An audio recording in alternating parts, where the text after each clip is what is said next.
Diaspora Sénégal TV to gondon e to gonirɗon on mbiyama jamme kisal cellal woni e mon ɗon ɗo hen calminen sernaɓe adana men e sernaɓe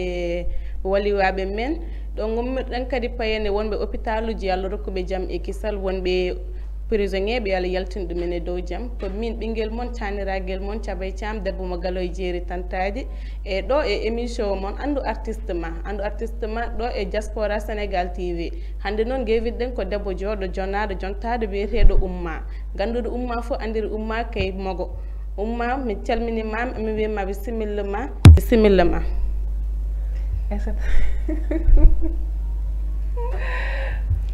Aissata mi salminima mi juurimama mi salmini wandima aɗa selli mi salmini dendagal fuutankoɓe fof salmini wonɓe ɗo e Dakar wonɓe ɗo e Mauritanie salminiɓe fof da ɗum fof so yewti Oumma ha joni amin mbima bisimilla ma aragol ma Oumma mbiɗo Oumma fof andiri Oumma kay mogo woni théâtre e ɗemgal men Oumma ala mi jinno andude ko guila holnde natɗa e art he e min noon ko nami hen ɓoyade noon komi kesoye théâtre he moom ɓoyani fewi presque est ce que wonani hedde 2021 malla ɓoyani ko 2021 mbiɗa sikki mi ɓoyani hen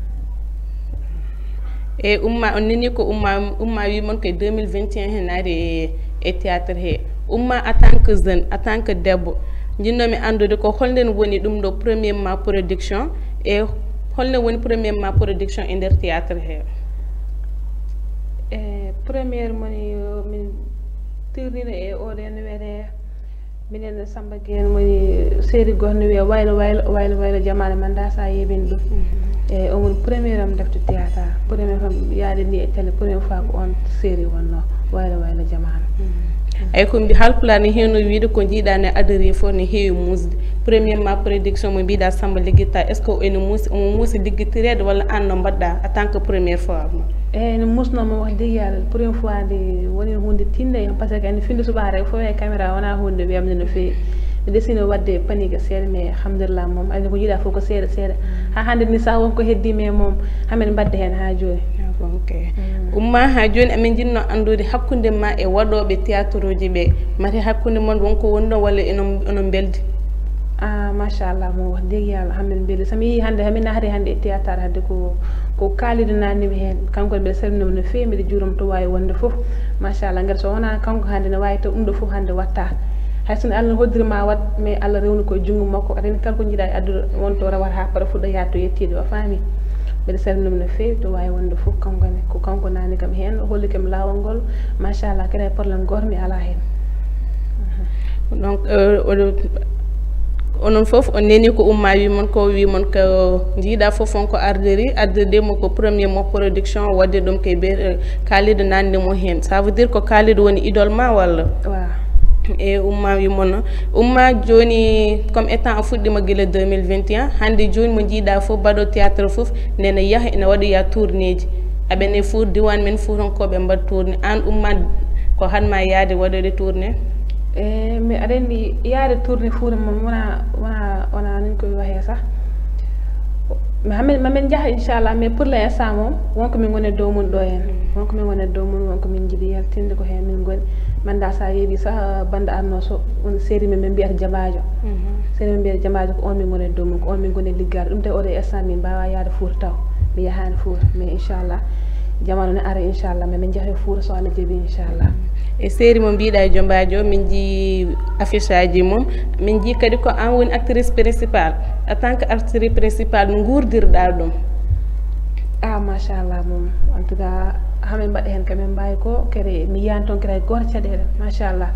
somin tourna hamin poti tournirde ni kamin poti wadde fof hamin mbaɗa hay probléme goto min ngala hay probléme goto kadi aussi mi alda e artiste aji probléme goto min ngala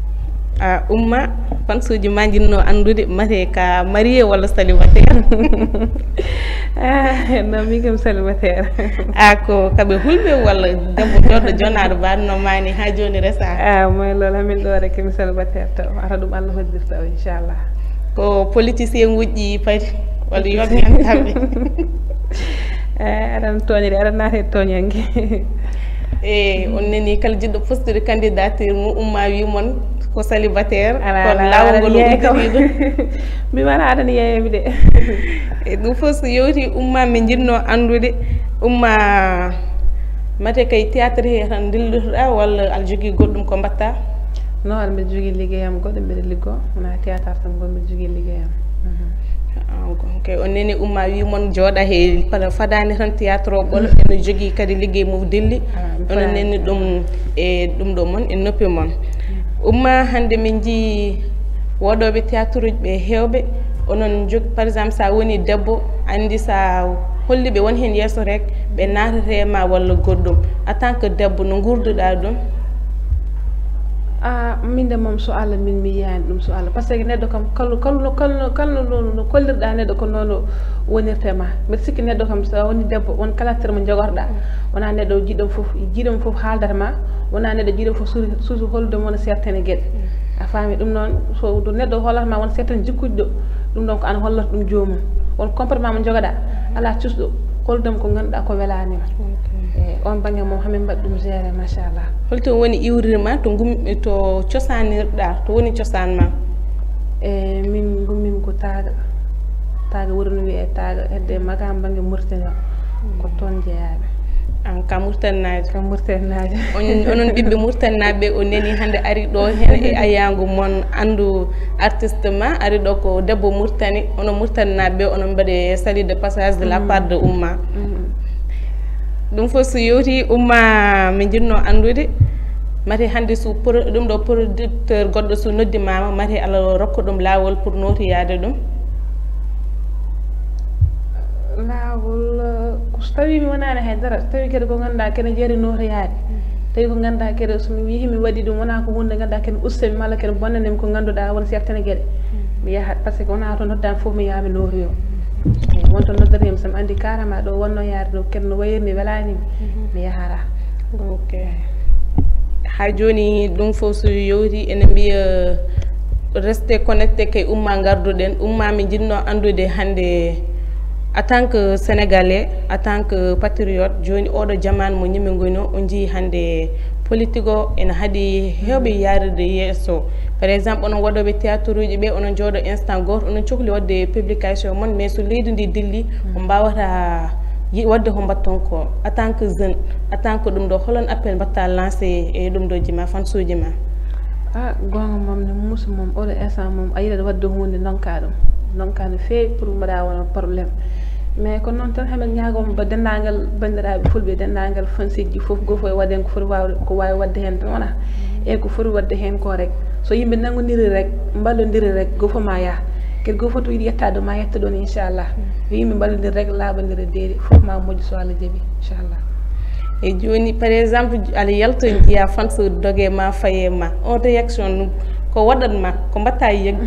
non ɗum ko goɗɗum mi ɗum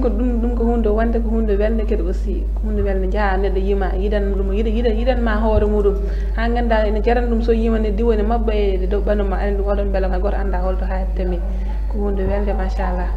premièrement fa wadde théâtre réaction ma no yimɓe galle mon jiima e télé nde nombayde première fois mo wax degui Allah waɗino hunde mussa par ce que hay ɓe gonano yinnoɓe ɗum ni sah première fois mais ne ha nder ɓe gandi carrément mi waɗani cahante aussi ko mbaɗimi ko wona hunde bonde anani affaire ɓe puɗɗi artude mais première fois noon ɓe puɗɗinoma salade ko anani fuurankoɓe rek so nani jomum naati théâtre ɗum ɗo mijoto ko goɗɗum faami par ce que ganda holno yaani mais so joyi ha jomumen paami rek jomumen gartoyede ma on saaha hay probléme goto mom oɗo instant mom umma a meeɗi janggude école no wonano fi janggumi seeɗa ko pulaar mais mi janggani école gonke e ha joni yewtani en tant que ɓiɗɗo Mauritanajo hande sa dañino opportunité nowomo Mauritanie ala yaaha goppa production ma jaaha ɓe production envers Mauritanaɓe walla non pas loolu ça comme ça to wona yaade carrément somi dañi liggéey Mauritanie mbiɗa wawi yaade mi liggo mi ata somi dañi liggéey Sénégal par ce que affaire ko liggéey tan wona ko liggéey tan sa dañi liggéey Sénégal mi liggo somi dañi liggéey Mauritanie mi liggo hay joni kay ɗon tan to gonne ɗo gonat hen par exemple joni so tawi ko en tant que jeune an hande ka ballaɗo ha natɗa e mago he an est ce que Allah wawi wallide jeune uji mbaɗo hono ma ha ɓeydo andede e mago ɗum ɗo e nder théâtre he mbiɗa wawi ɗum kay so tawi jomum yini yiiɗi kay inchallah kala ko mbawmi wadde hen woni Mauritanie najo woni Sénégal najo kala neɗɗo yi kam wi kam min de mbiɗa yiiɗi wadde ɗum ɗo mbiɗa yiiɗni ni e nder ko gommi e dow muɗum ko so Allah jaaɓi kala ko mbawmi hen inchallah mami walla hen jomum so Allah jaaɓi e enen bandiraɓe sehilaɓe enen nene ɗum hande gaddonɗen émission men andu artiste ma debbo joɗɗo jonnade biyeteɗo Oumma ma andi onon foof onon gandi mo ni on jii affiche aji mo non mi toñani ko gonga non machallah ko joɗɗo jontate mi haala mon Oumma wimon ko célibataire de mbaɗe feere ngaro merci beaucoup mala yiya hakkude ma e artiste uji par exemple Ceerno Mody ko sihilma e ɗum ɗo ma hakkude mo relation mon no wayi hakkude mon ɗon Ceerno Mody moom wax dëgg yàlla ko sehilam kadi aussi ko neɗɗo moƴƴo kadi ko neɗɗo guitande mi gueɗal